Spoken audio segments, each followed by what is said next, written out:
बालकुमार मराठी साहित्य संमेलन 2026चे संमेलनाध्यक्ष आणि त्या नावामध्येच सर्व काही सामावलेलं आहे. त्यांचा परिचय मी तुमच्या सगळ्यांच्या समोर करून देते आहे.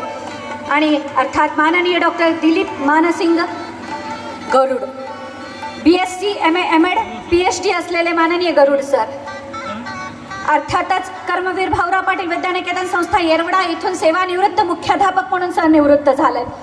आणि शिक्षक या शब्दामध्येच सर्व काही येतं. शी म्हणजे शिस्त, क्ष म्हणजे क्षमाशीलता आणि क म्हणजे कर्तव्य दक्षता.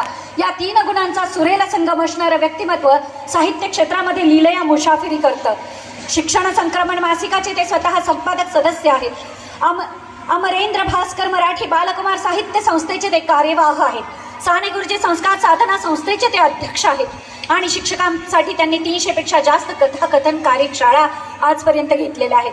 मुलांसाठी महाराष्ट्रभर कथाकथन करण्याचा उपक्रम ते राबवतात. आजपर्यंत 30 पुस्तकांचं लेखन केलेलं आहे. इतकी मोठी ग्रंथसंपदा त्यांची आहे.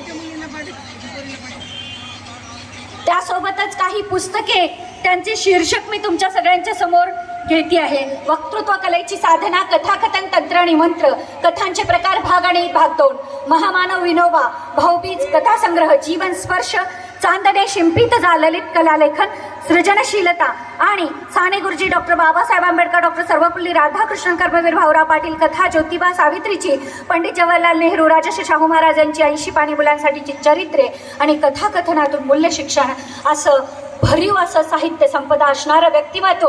यांच्याविषयी मी एकच गोष्ट म्हणेल की देखणे ते हात ज्यांना निर्मितीचे डोहाळे, देखणे ते हात ज्यांना निर्मितीचे डोहाळे, मंगलाने गंधलेले सुंदराचे सोहळे, मंगलाने गंधलेले सुंदराचे सोहळे. असं साहित्य संस्कृती आणि शिक्षण क्षेत्रामध्ये अनेक व्यक्तींमध्ये आपलं योगदान देत आपल्या कार्याचा अमूल्य ठसा साहित्य क्षेत्रामध्ये निर्माण करणारं व्यक्तिमत्व ज्यांच्या नावामध्येच गरुड सामावलेला आहे.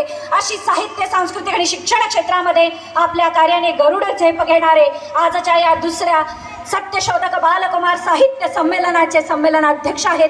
हे आपल्यासाठी खूप गौरवाची गोष्ट. म्हणूनच संमेलनाच्या स्वागताध्यक्षा आणि संस्थेच्या अध्यक्षा माननीय सौ स्मिता दिदी रवींद्र वाघ यांना मी विनंती करेन की माननीय माळी सरांसह त्यांनी माननीय गरुड सरांना सन्मानित करायचंय.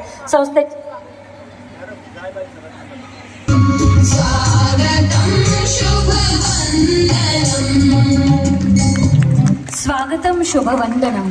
अतिथी देवो भव ही आपली भारतीय संस्कृती. या संस्कृतीचं द्योतक असणाऱ्या शास्त्रीय नृत्यात्मक स्वागतानंतर शब्दसुमनानंतर यथोचित असा सन्मान संस्थेच्या अध्यक्षा माननीय स्मिता दिदी करतायत. आपल्या संमेलनाचे या वर्षीच्या या दुसऱ्या सत्यशोधक बालकुमार मराठी साहित्य संमेलनाचे अध्यक्ष प्रसिद्ध ज्येष्ठ साहित्यिक माननीय डॉक्टर दिलीप गरुड यांना काय वर्णावी यांच्या कार्याची महती, काय वर्णावी यांच्या कार्याची महती त्यांनी आपल्या आडनावाप्रमाणेच साहित्य आणि संस्कृतीमध्ये केली आहे. नावाने स्थापित आपली कीर्ती. एकदा जोरदार टाळ्यांचा कडकडाट त्यांच्यासाठी होऊन जाऊ दे.